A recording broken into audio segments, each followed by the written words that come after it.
കൊല്ലം മൈനാഗപ്പള്ളിയിൽ കാറിടിച്ച് സ്കൂട്ടർ യാത്രക്കാരി മരിച്ച സംഭവത്തിൽ കാർ ഡ്രൈവർ പിടിയിൽ.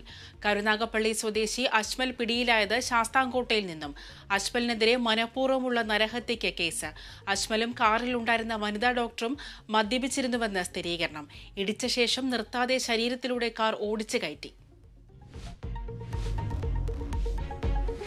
അതിരപ്പള്ളിയിൽ കാറിന് നേരെ കാട്ടാന ആക്രമണം. കാർ ആന അടിച്ചു തകർത്തു. യാത്രക്കാർ രക്ഷപ്പെട്ടത് തലനാരിഴയ്ക്ക്.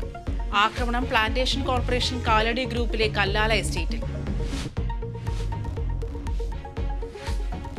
എറണാകുളം മരോട്ടിച്ചോട് യുവാവിന്റെ മൃതദേഹം കണ്ടെത്തിയ സംഭവം കൊലപാതകം. തൃപ്പൂണിത്തറ കൊല്ലം സ്വദേശികൾ കസ്റ്റഡിയിൽ. കൊലപാതകം മദ്യപാനത്തിനിടെ ഉണ്ടായ തർക്കത്തെ തുടർന്ന്. കാക്കനാട് 2 പേർക്ക് വെട്ടേറ്റു. അമേരിക്കൻ മുൻ പ്രസിഡന്റ് ഡൊണാൾഡ് ട്രംപിന് നേരെ വീണ്ടും വെടിവെപ്പ്. സംഭവം ഫ്ലോറിഡയിലെ ഗോൾഫ് ക്ലബിൽ കളിക്കുന്നതിനിടെ. ട്രംപ് സുരക്ഷിതൻ. അക്രമിയെ കസ്റ്റഡിയിലെടുത്ത് സീക്രട്ട് സർവീസ്.